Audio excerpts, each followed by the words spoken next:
He was in the fairy fire, so you will get advantage on this. Wait. Can I sneak attack him right now? If with advantage, yeah.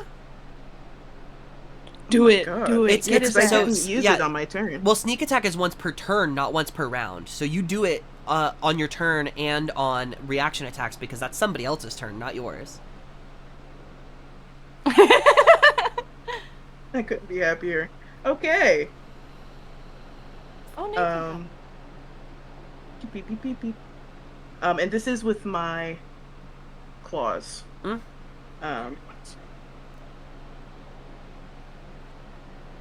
So I, with advantage, my higher roll was a 21 to hit. Yeah, that'll hit, and yeah, Finley, that definitely hits. Okay, thank you. And so I do D. 4, 5 because of Eldritch Claw.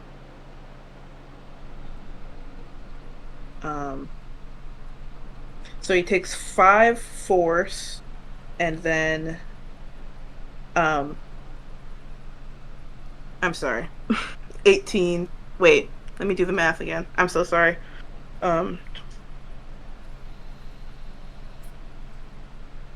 16. I apologize. I did the math wrong.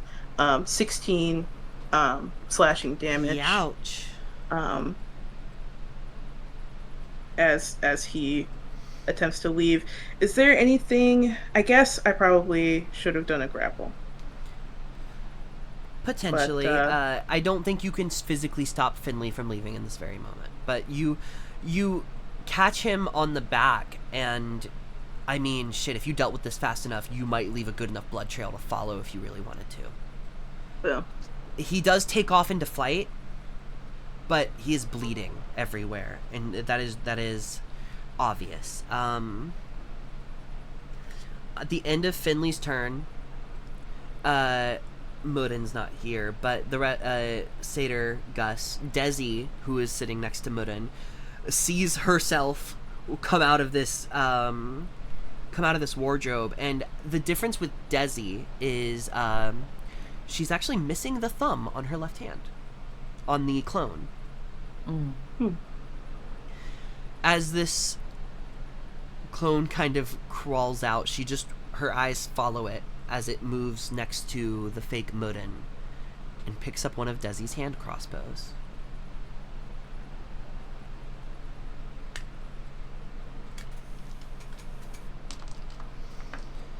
Oh boy. Loading a bolt into it and connecting with Desi for 10 points of damage. As it kind of hits the shoulder, she just kind of yelps and is like, fuck, that's not fair, that's mine! Desi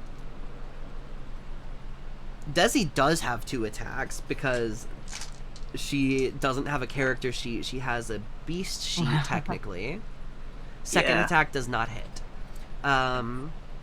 Ollie, same deal with you. It'll take all of your movement to get to the room. And I don't think you can get into melee range with anybody, but that's fine. As you run in, you see a nude Desi, nude Muden, and a nude Gus. And then also a Desi, Muden, and Gus wearing their sleepwear, like fighting each other. There is a familiar looking wardrobe on the left side of the room next to the window that is open, and Finley is nowhere to be seen by the time you make it into the room. And God, yeah, because I had plans and then they changed. I have one plan that I don't think is gonna work. I think, oh my god, I have 2 different spells I could pop off, or I could try and pop off a cantrip and a spell. But how like fucked do my friends look right now in terms of damage? I think the only one that got hurt was Gus, and Gus got healed. Muden took some damage. Is barely a scratch. Desi just took 10. Damage. And how cramped is this room? It's only maybe 20 foot wide at its longest distance. It's very small.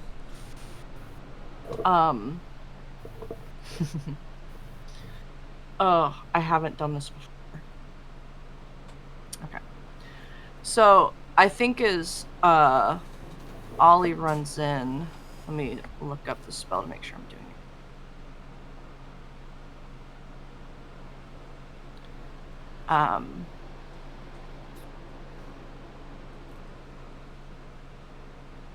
Ollie runs in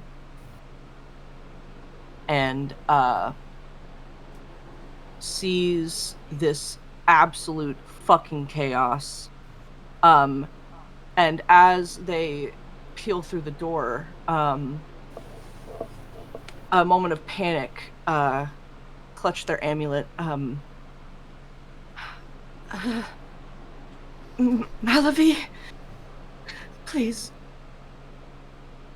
Your protection. And you see, as Ollie stands in the doorway, a bunch of fey spirits begin to crawl through the cracks in the wood and swirl around Ollie's head as I cast Spirit Guardians. And mine appear as little fey beings. And they crawl up through the woods, giggling in flight. It's a 15-foot radius, so I don't know who all... It moves with me.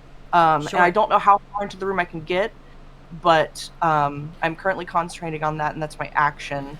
Does it hit all targets within that 15-foot radius, or just ones that you choose? So it says, I designate any number of creatures I can see to be unaffected. So okay, my homies, they're not going to be. And for the everyone sake in this of room is a homie. What are you talking about? Yeah, well, for the sake of this, though there is tension, Gus 2 is not going to be affected by the Spirit Guardians because I see he could very easily just join in these guys attacking us, and he's not doing so. Yeah. So, for the sake of this... So the only one that Gus I think 2 you is can not. get in this is Gus 3. Sure. And it's not going to be this round. It is when a creature starts their turn here, and it moves with me. Love it. So when they start their turn in the space, they must make a wisdom save. Okay. Against the skittering fey beings. Kepri, you're up. So I was in another room, so all my movement, right? Yes, it takes all of your movement to get into this room that all of this is happening in. You see the same things I explained before, the wardrobe and these copies of your friends. Yeah, just fucked up a bit. And all of you know what Muden's dick looks like now. Yeah. Or, yeah. Whatever Zay Gus's, got. Gus's dick is hidden. 'cause It's he's soft right now. It's really cold in this room. Oh yeah, and Sader's just wolfing out over here. Yes. Yeah. Satyr is also a werewolf at this moment. Sader has the biggest dick of everyone in werewolf form. You know, it's just that guy with the pizzas walking into the room and everything's on fire. Yeah. Like, Yeah. from everything's just like, Community. huh? What do? You don't have armor to put on. I would say you could have easily grabbed your crossbow from the other room before coming into here, so... Or any of and your that weapons. fucked up shape changer knife. Yeah, you do have that dagger you could have grabbed. That's carved into me, and it's not fucked up, surprisingly. I do also technically have 5 extra feet of movement, so I'm not sure if that gives me any You're a extra speedy baby. things. Oh yes, 5 extra feet. So fast. Ollie not thinks sure the about dagger's this. fucked up because he's a changeling. Sorry, I'm yapping. Wait, can I ask? I'm so sorry to ask this. Because it doesn't really matter. Mm. How did Kepri get a 5 with alert? What do you mean? You add more Your to initiative initiative with bonus. alert. You have +5 to your initiative bonus with the Oh, alert feat. I didn't know that. That's why Zenithir. No, sorry, it's. Yeah, it is +5 plus. Yeah, your it's dex. +5. Yeah, that's why Zenithir rolls so high. well, Yeah, me that's gotta be noted down. Sorry about that. So That you has got nothing a to you do got with a anything. 10. Would that put you in front of Ollie technically? Yeah, I was at 8. Okay, so I will switch that around and we'll keep track of that for future rounds. But we'll go ahead and have Kepri go now, and then move back to the top of the round order. Sorry, I just thought that made me like a light sleeper. It does a lot Sorry of shit. about It's that. awesome. It's Yeah, an I'll have awesome feat. There's so many feats. Lots of toes. But That's like the main thing I remember from Kepri's character sheet from the brief time that I might have had to be him. I was like, oh, Kepri's alert. Good to know. let's see. Fairy Fire's already there. Yes. I'm probably not in melee range of anything. No, you could not get into melee range unless you were to dash.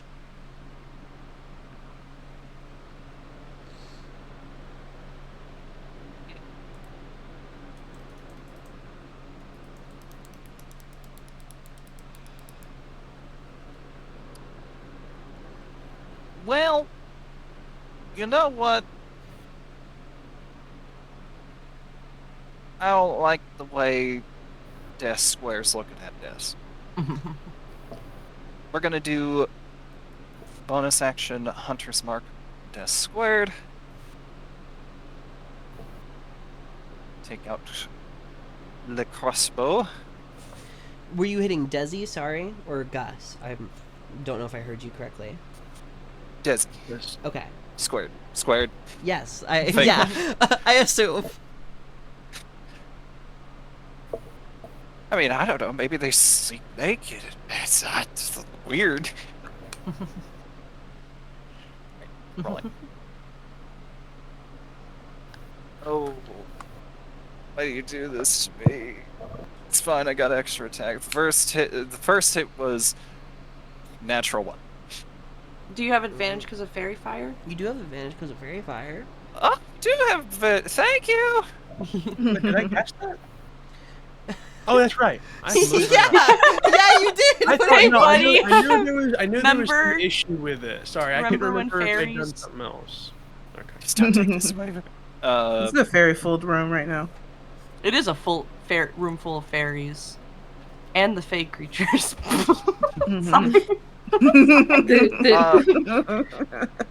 The Still in Wrath- still Wrath of unsure. the Fairies. That is a 13 to hit. 13 will miss Desi. Desi has a +4 to Dex, so 14 AC while naked. Fucking dumb. Okay. But I got extra attack, so. Mm. Dirty 20 to hit. Yeah, that hits.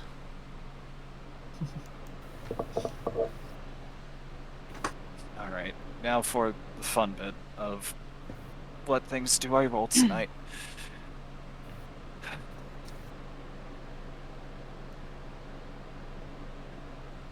Someone should remind me each time we go into combat just to have these tabs open, because it's probably be the smartest idea You have in the world. so like even though you're a ranger, it seems like you have so many more like extra things than everybody else. Oh, they beefed Ranger up pretty good. They Thank did. God. Yeah, I have to say, I was fucking shaking in my boots. I volunteered to be you, and then I started looking at your character sheet, and I was like, no, not combat, no.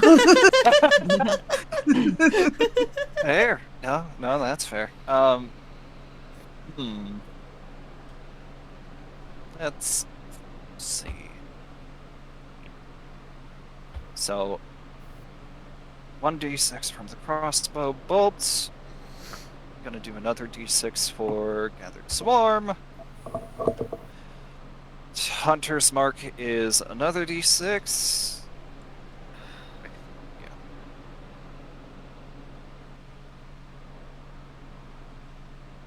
I think that's everything. I don't think you're missing anything. Okay, murder time.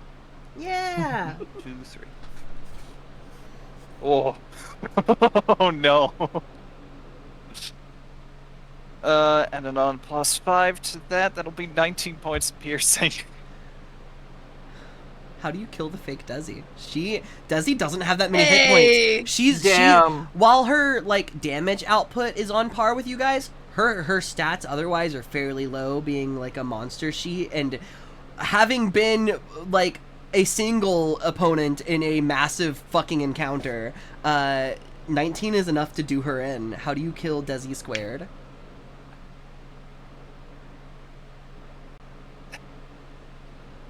I think so. The arrow is going to like cleanly hit into Desi Square's like in the middle of their head, but it's going to whiz past the real Desi's head right beside it before impacting. Yeah, I think after like watching pretty much herself die, Desi is just kind of staring down at this body. Anything else from you? Wait, hold on. Alright, I can do that next turn. I think Oh, you can move your hunter's mark, right? only next turn because I used my bonus action to place Hunter's Mark. So I think I'm... Wait. I could do Favored Foe, I think. I think that I think that is like a once per like ability thing, and it's just like a free use. Unless it's also a bonus action. I don't remember Favored Foe that well. It's a weird thing. You know what? I'm not gonna do it for now because I do have questions about it in general. But okay, so I'm done. Okay, come your next turn. I'll look that up and we'll get some clarity on it. Gus 2, you're up. As you're kind of looking this other version of you in the face, they say quietly enough that it's maybe a little hard for everyone else to hear, but like if they're listening, like they probably could. He just kind of goes, "See, now they're never gonna believe you're really you because you're not. There will always be that doubt in their minds. They'll wake up one morning and maybe, just maybe, you're not you anymore."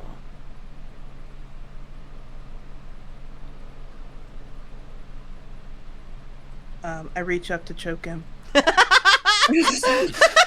Oh, Yeah. Valid.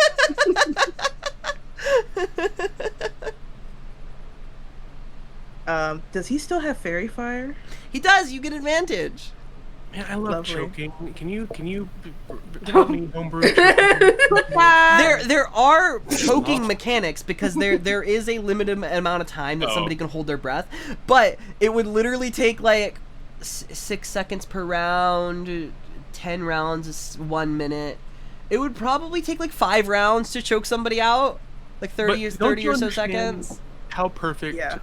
a Marcus. Sorry for bringing up Marcus, but like he would absolutely choke a man to death. And Oh yeah, anyway. it was epic. Marcus would curb Yeah, I think mechanically, more so what Gus is doing is he's trying to reach, and just like dig his claws into this person's throat. Yeah. And so I have advantage, so I can attack twice. I can attack once with my action and once with my bonus action. Yeah. Using my offhand, I guess. Yes. Okay. So if you happen to miss one, you do have a second chance, and you will get sneak attack on one of these attacks. Yes, lovely. So my first. Oh my Jesus. Okay. Woof! Yikes. My first was a 12 to hit, which misses. So good thing I have 2. My Lord in heaven, Jesus Christ. Just yours? No one else's? My singular Lord in heaven, Jesus Christ. I almost didn't do it, but Selfish. thanks The to one true advantage, the one true Lord that lives only inside my head, I do hit him with a 15 on the die. Not 15 on the die, a 10 on the die plus 5. Hell yeah. And I certainly will add my sneak attack to that, as well as my Eldritch Claw. Fuck yeah. And would you remind me of what's your max HP, Gus? My max HP is 56. Heard. Oh Jesus! Wait, come back. I think. Yeah, somehow that was one of the worst damage rolls I've ever done in my life. Somehow, rolling 5d6, I got 9 damage. I feel your pain.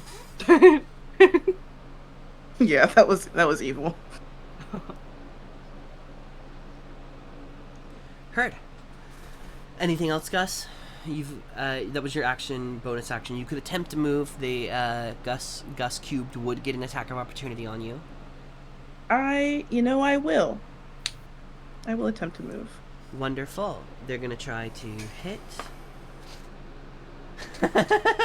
It's a crit, but they don't get sneak attack or anything, so it's not gonna be like the worst thing.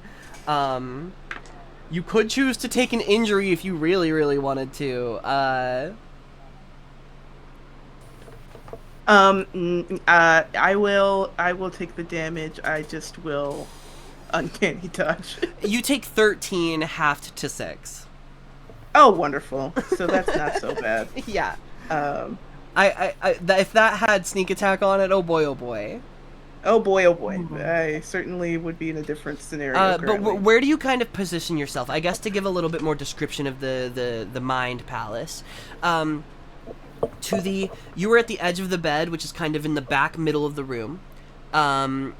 Mudden and Desi are kind of off to one side of the bed, while fake Mudden is over on the other side near all of your equipment. Fake Gus is near the foot of the bed, kind of where you were when you woke up. And that wardrobe is like 10 feet away from you behind fake Gus, against the left side wall.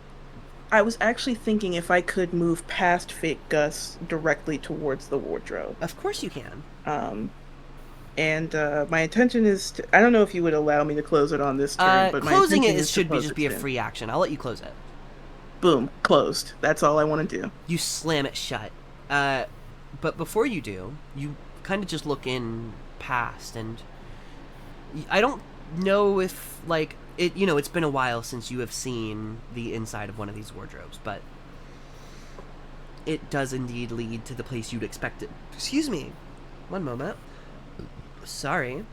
Bless you. It does indeed lead to the place that you expect it to, which is the realm of doors.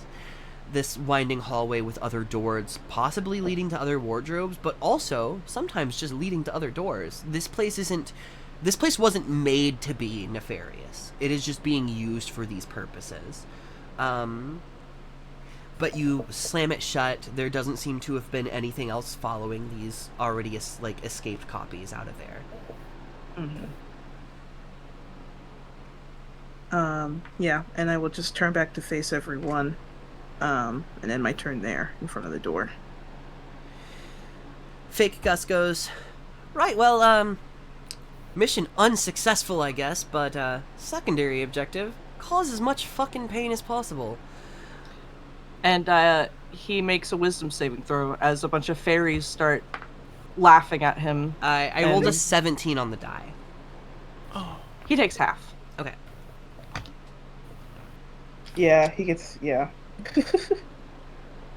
He gets a +1 to wisdom. Oh, fuck. Just dropped my... Sorry, it's been so long since I've used physical die. They're just kind of everywhere on my desk. I'll just re-roll one of these. Oh, wait. Oh, let me get my calculator so I don't lose I track. forgot about my 10 HP.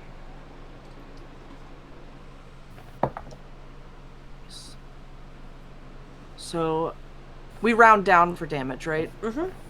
So 5 points of radiant to Gus cubed. Lovely.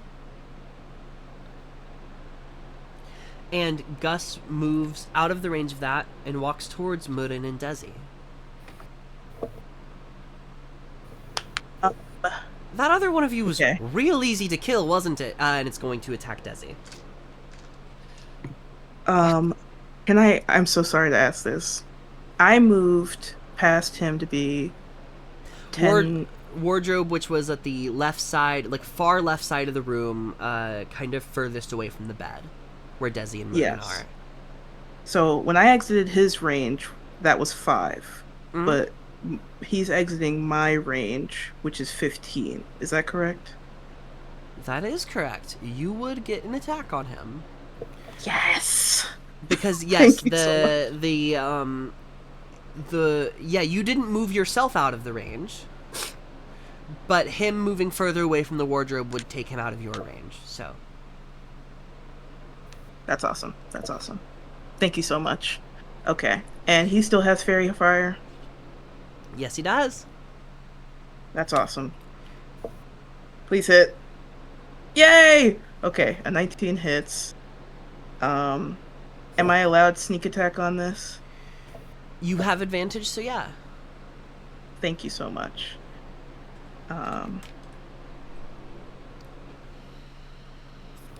I do all told 16 damage to him with my claw. Oof. Give me a sec. Doing math. He look hort. But he moves forward, steadies aim. Oh my god. Okay. Okay. Give me. I don't.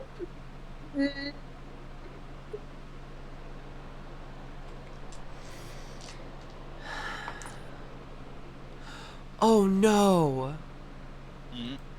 Yeah. I just rolled the first Actually- severe injury of the campaign. Oh. Oh boy.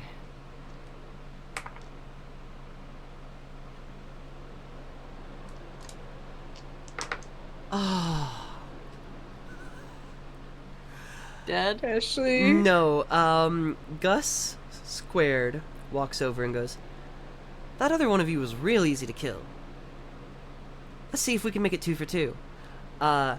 Swipes up with its claws, fully taking out one of Desi's eyes. Oh. She falls boy. back, falls unconscious after kind of going,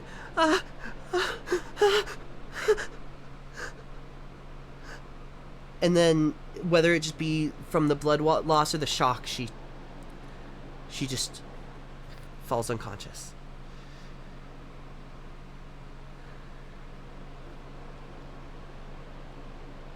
Satyr, you're up. I rush at Gus. Now remember, there is also a copy of Mudin in this room that is yet to be touched. I know this, but okay. This is Gus probably better. Cube's being a dick. Which one's closest And to sneak Satyr? attack is too much. That is The more closest accurate. one would be immediately to your left, next to the bed, is Gus 2. You would have to kind of go around the bed to the other side, of the opposite side of the room, to get to Mudin 2. I think it is just the closest one to Satyr kind of situation right now. So I go to Gus. I'm going to swipe with my. Oh wait, no. I'm going to. Bite his head off. I'm going to blood maledict. No, my hemocraft. Ooh. I'm saying the wrong things. I'm gonna use my hemocraft, which, just so I'm not mistaken, I roll a d4. I take that damage once, and then I get to add that to all of my damage. You get to add a d4 to all of your damage. You don't roll the number that you rolled at the beginning. You roll a d4, you take that damage, and that damage cannot be healed until you long rest. And Okay. then you are able to add a d4 to all of your attacks. I always forget. It's janky. Well, also, I believe it was literally changed multiple times because Yeah. so Okay, so I did that. I'm going to claw swipe. Claw swipe. Wow. That is. I think it's an 18 to hit. that'll hit fake Gus. Okay. Faker so, Gus. Faker Gus. Hey. Who are you calling fake? The fake hedgehog. Did somebody say hedgehog? Oh my god. My baby. That is gonna be. I love him so much. Bad at math. I'm restraining myself so fucking. I have no idea. That's 12 claw damage Sonic as is I also run here. up on Gus. And Knuckles is over there. Knuckles is there too. I'm going to bonus action take another claw swipe. First attack is going to kill the fake Gus. How do you do it? Satyr. Amazing. I get like, even like, oh, she's a wolf. Like, there's still like a bit more. Like, she's a wolf, but like, there's a bit more satyr. It's more in the controlled, face yeah. Now. Yeah, it's not as manic in rage, but still in this moment, satyr is out for blood, and she darts straight for Gus, and just plunges claws into chest, and as this copy of you starts to fade, Gus, it's not over, little kitty. Don't be waiting for us, but it's not over.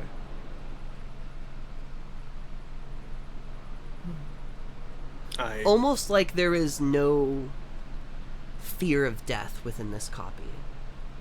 It knows he knows he's lost,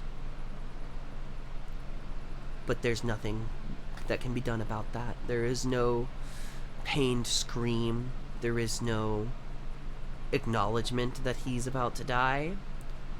He just says those words calmly and then slides off your hand onto the floor. Yeah. And I would say you have movement if you wish to like jump over the bed and use your second attack on Mudden. Yes. Yeah, Satyr absolutely steps on Gus, jumps over the bed, and I'm gonna take this swipe at Fake. And then what is Mudden's unarmored AC? So I don't have armor, so that is an easy question to answer. Wonderful. It is 12. Okay, so you need a 12 to hit, Satyr. Well, I did get a nat 20. Oh! Yeah. Hey! Let's go. How does that So- affect the hemocraft die? So you're gonna add 4 automatically because that's the max that you could roll in the D4, and then you're gonna roll the D4 again, as well as your whatever your claw damage is. So it's 10 base, because it's 6 d6 plus a d4. Yep. So 10, and then you roll everything, and then add your modifiers. Here goes. And then what's Mudden's max HP? 49. So that is 10 plus. How are you going to do this? I'm making it more complicated. 10 plus. I'm bad at math. Another 10. I rolled 4 plus 2, and I add plus 4. So yeah, another it's 10. 20. Hell yeah. As claws go across this copy's chest, and I don't know if they even bleed, but the sparks crackle from the lightning. that They also do is on their bleed. claws. Oh yeah. After you is Mudden squared. So, Boy, oh boy, do I love being a sorcerer. Mhm. Okay, so.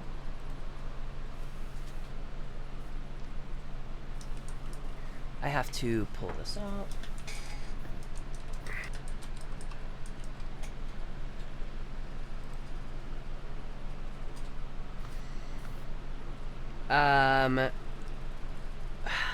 Is that a good idea? Is that a good idea?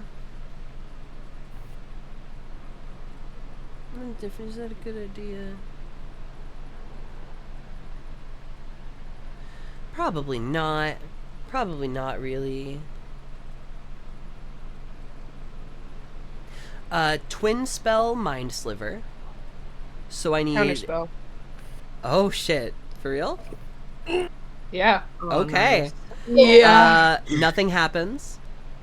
And then he's going to bonus action Misty Step away from Satyr. Son of a bitch. Kind of back into one of the corners of the room, closer to Gus and Kepri and Ollie than anybody else. Oh. Does he Misty step into my yummy little radius? He can see the radius, so I wouldn't think so. Okay. But one thing you notice about this fake Murin is it does not speak. There is no. There were no verbal spell components from the spell being cast.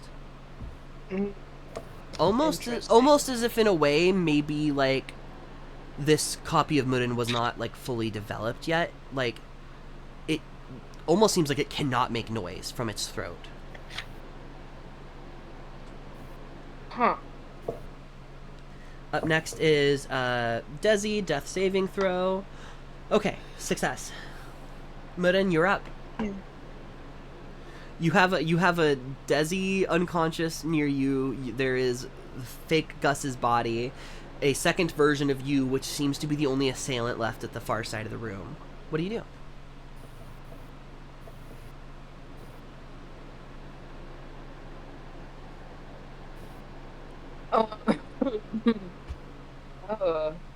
As much as I love to punch my clone to death, I don't really have the mechanics to back that up. So Maybe not quite. yet.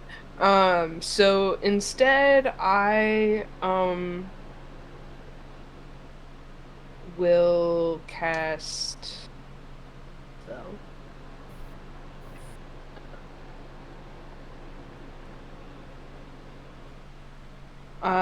I will cast Ice Knife at 3rd level. Hell yeah. Woo!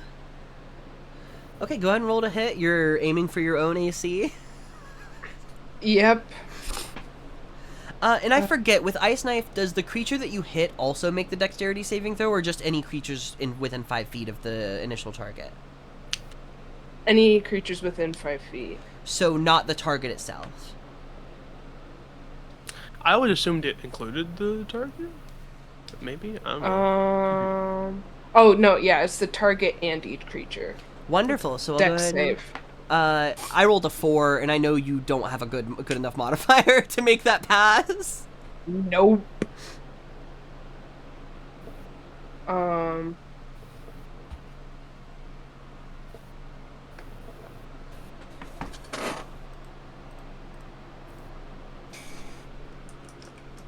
So, first off, my clone takes full 10 piercing damage. Ouchies. And then, if, it's 9 cold damage.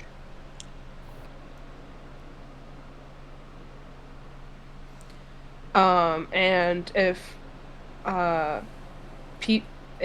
our people are within 5 feet of my clone. No, I might. he moved far enough away to stay out of everybody's melee range. Okay, cool. And then I don't think I have.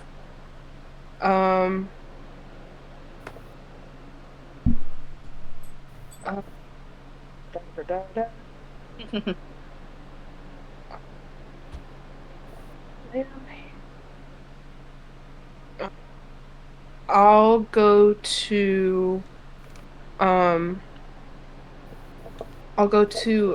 Desi and as a bonus action give her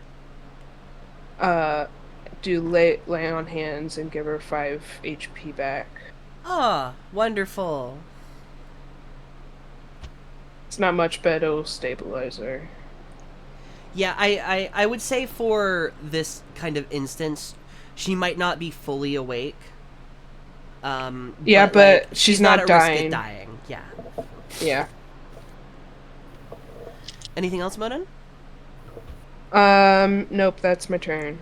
Okay, Capri, so from what I'm understanding from Favored Foe, when you roll to hit a target, when you hit, you can choose to mark them as your favorite foe for 1 minute or until you lose your concentration. So if you're already concentrating on Hunter's Mark, Favored Foe will not work. However, it will be worth using at higher levels as the damage increases to a D6 at 6th level and then a D8 at 14.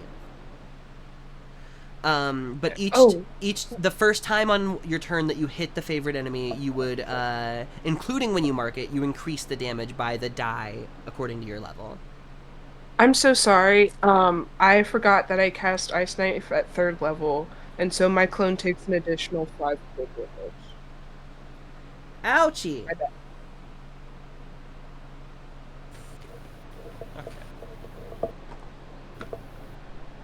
So Favorite Foe is useful, just not yet. Okay. Not just yet, but also, like, if you didn't feel like using a spell slot for Hunter's Mark, you can Favored Foe you can use a number of times equal to your proficiency bonus. So I think right now you can use it 3 times a day? Yep. Yeah. So yeah, if you ever don't want to use a spell slot, it might do because it only does a D4 right now, and I can't remember if that's more or less than Hunter's Mark, or the same or less than Hunter's Mark. Well, wait, we're at 6. I guess you are. Are we at 6th level now? I'm so sorry. I think we leveled Yeah, up. we are. Yeah, okay, if you are So, 6th level, okay. then it does do a d6, and so, like, if you just didn't feel like using a spell slot for Hunter's Mark, Favored Foe could replace that. Alright, cool. Do kind of wish I could have both, but I understand. Yeah, concentration. I got enough to deal with, it's fine. Speaking of... One bastard left, and they went towards this side of the room. You fucking idiot. Okay. We're using the dagger. Hell yeah, we are. First up, rolling to hit. They were in the fairy fire. Yes. No? I think Fairy Fire was cast. Yeah, they were. It It was I cast think before. originally- Yeah, originally it hit. It was just Finley and Gus cubed, and I don't think it extends to targets past the initial casting. No. Well, that's fine. That'll be a 27 to hit. Yeah, that'll hit.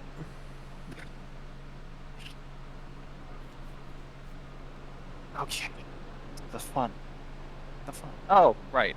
Should have done that before. Could I bonus action swap the Hunter's Mark too? Yeah, of course. Ow.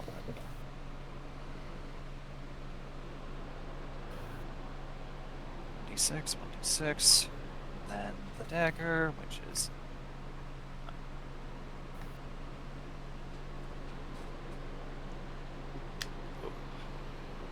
so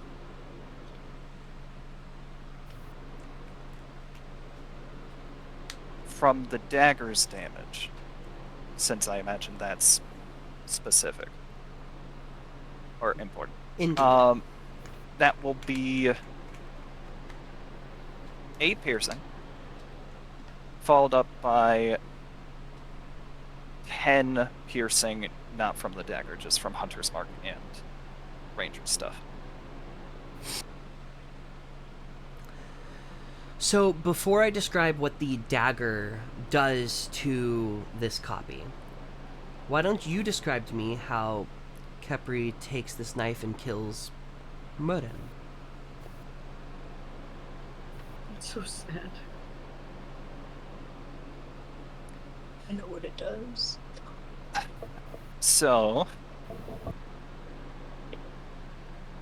Khepri puts away the crossbow once fake Nessie's down, sees fake Murren come over to this side of the room, and like last time he used the knife, he runs up and plunges it deep into the stomach of fake Murren with scarcely no hesitation.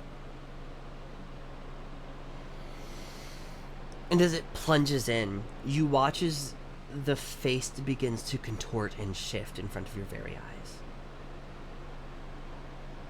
This copy of Murren begins to almost shrink. The head grows, the ears elongate, the eyes kind of shrink until they become nothing, and the mouth grows wide. And this looks quite a lot like Box and Wheel do in their natural forms. Oh, jeez.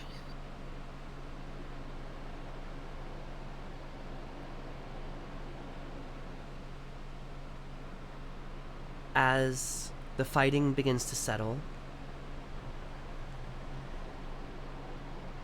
there is a blood trail if you all wish to try to follow it from Finley. I will say, with him flying, I don't think you could catch up. But what do you all do? Sitting in the aftermath of this battle, it seems as though Lady Umbrish and a couple of other of the church workers have been woken by this commotion, and are making their way kind of near to the room that you are all in. Is the wardrobe still open to the realm of doors? It's closed. Gus closed the oops. wardrobe, but it is indeed still there. I'm casting Guiding Bolt at 2nd level at it. No, hold on, wait. I want to open it and toss the body of my dead clone into it. Hell yeah.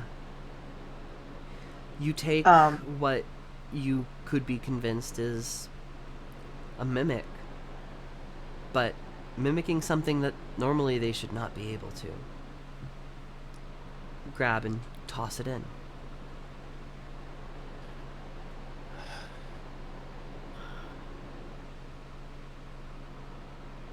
Anyone else? I think Gus, before this even happens, gets really busy going back to his side of the room, and grabbing his brand new rifle that he doesn't really know how to use, and jumping out of the window to chase Finley. I will totally let you take some shots at this motherfucker if that's what you're trying to do. And It you're certainly fucking is. quick too. Yeah, I'm gone. Yeah, so... Oh my gosh. Go ahead and, because this rifle has a really nice range, and Finley couldn't have gotten too far. It's only been a couple of rounds. Go ahead and roll to hit. You add your dexterity. You don't get to add your proficiency bonus. Mhm. I will follow after I do that because I remembered I have spell sniper. And you do still get advantage because it has not been long enough for fairy fire to wear off. Wow. Hell yeah. Bless you. Bless you, Satyr.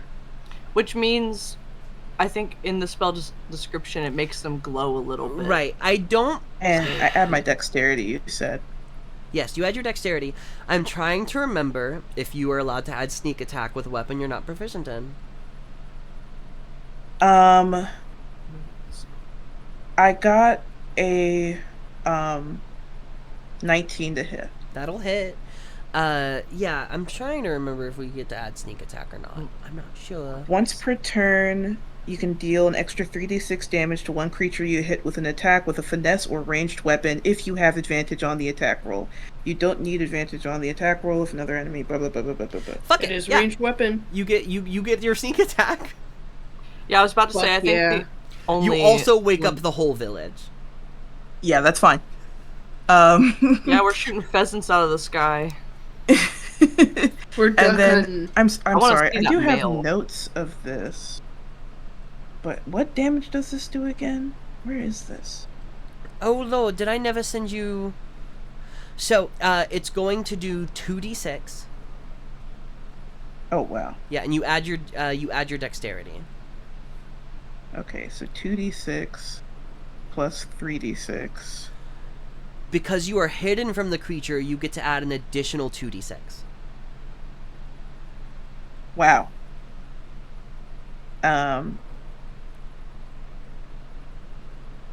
You didn't Wow, necessarily wow, take the time to hide, but I'm counting you as hidden in this instance because it's cool. Yeah. I did 19 damage plus my dexterity for 23 damage total. Mudden, as you follow Gus out the window, you ready a spell. You watch Gus kind of line up, put the little scope on top, and just kind of hold it in one hand, look through. Move his finger down to the trigger, fire, and you're not sure you are not sure if you hit it first, until you see this Aarakocra begin falling from the sky. Hell yeah. And gonna I thought get you my said birds. you never used one of those before. I didn't. There is a splash in the waters not too far away from the village where this body lands in the river. Yeah, I'm gonna go get him. That's easy enough done. You can go gather up the body. Did he have his mail on him? The mail actually he left in the room with all of like the stuff. Oh. Well, What an idiot. But Yeah. And if I can drag him onto land, I guess, I don't necessarily need him to die in this moment. I actually would like it if he stayed alive. I just want to restrain him. I'll roll a couple of death saves about it and see what happens. Sure, he's still alive. Great. And I think right now I just want to drag him back to the room and have him restrained. While things kind of, I'm sure there's a large commotion currently. As you crawl back in, Desi is like now like kind of waking up, freaking. How are like you a- carrying this whole ass Aarakocra? Rage. No, Hollow I'll bones? help. Hollow I'll- bones! I'll Just help. dragging it, Yeah. just like growling. They're probably like a cat. light as hell. But Yeah. Desi's kind of hyperventilating on the floor near her fake's corpse. Yeah, I think Ollie goes to load up this guiding bolt, and then after seeing Mirren do that, and then seeing the priestesses come in, we'll just say, we need to destroy this fucking thing, but more importantly, my friend here, she needs help. And gesture to Desi. Umbrish, who has just entered the room, is kind of just like, yeah, what, is everything okay? What's going on? I mean, God, obviously it's not. And then she looks down and she's like, why are there two of them? She looks down at the fake Desi. Long story, long fucked up story. They came out of here. And I'll point to the wardrobe.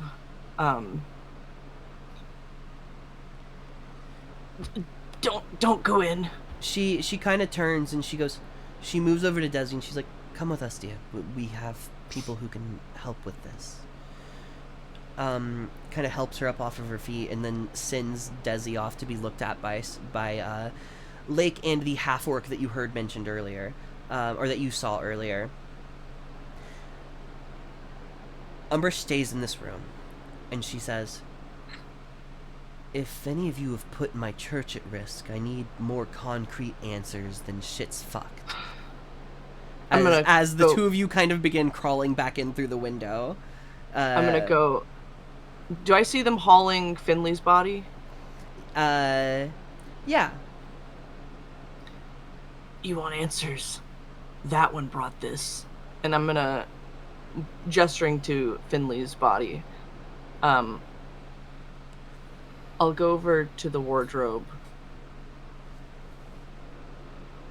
and put my hand on the handle. Do I hear any noise from the other side? Nope.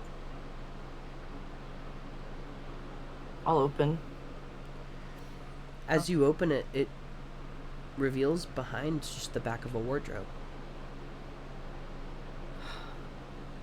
Slam it shut.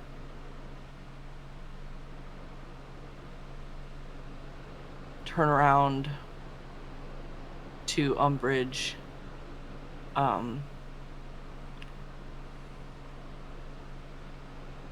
then load up that guiding bolt I talked about and hit the wardrobe with it.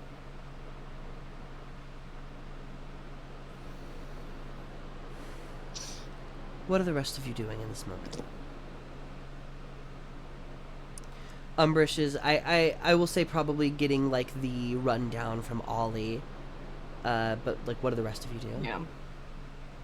I think before we go back inside, Morin, if it's like on the way, Morin stops by like the statue of Gideon. It's a little out of your way, but it's not too far. It's just a couple of feet to the right, and you can. And kind of does like, I guess you could call it a prayer, but it's very just like, thank you for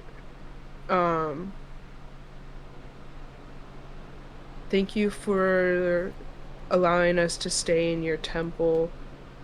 Sorry for accidentally desecrating it. Hope we didn't piss you off by doing that. Sorry. We'll be happy to make amends if necessary. Again, sorry. And then heads back. As this tied up Aarakocra is kind of pushed back through the window, anyone else doing anything specifically? Satyr, you're still kind of like in that form for at least a minute, right? Ooh, I forgot how long. Up to 1 hour. Oh shit! So, as excuse me, as oh, I already forgot the name.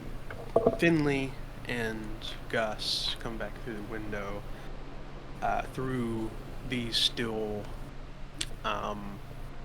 like enraged, ravenous pants and heaving breaths.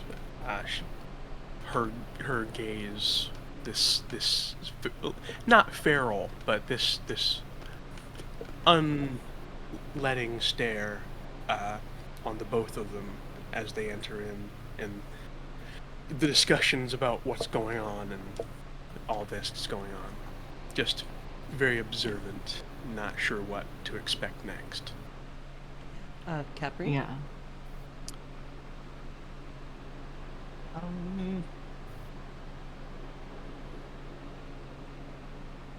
After probably dealing the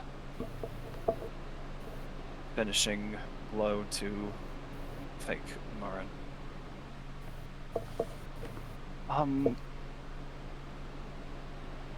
But like everyone running off and doing their own thing, making sure things are okay, Capri just kind of quietly skulks into the corner of the bedroom, curls up, and shuts himself off for the night.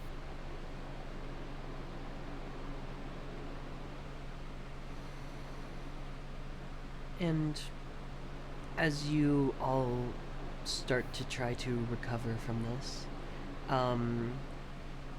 Finley is going to be unconscious for a number of hours. would not be wise to leave him unattended during that time until he's awake. So assigning watches to him might be necessary moving forward. Sure. But I think that's where we're going to end tonight. Oh, I wanted to go through his mail. I wanted to go through his mail. Oh, y'all, some sad. of this wasn't in my plans. Believe it or not, maybe the whole reason I kept having to ask what people's stats were is because I didn't plan to do that, and I was just like, this would be really fun.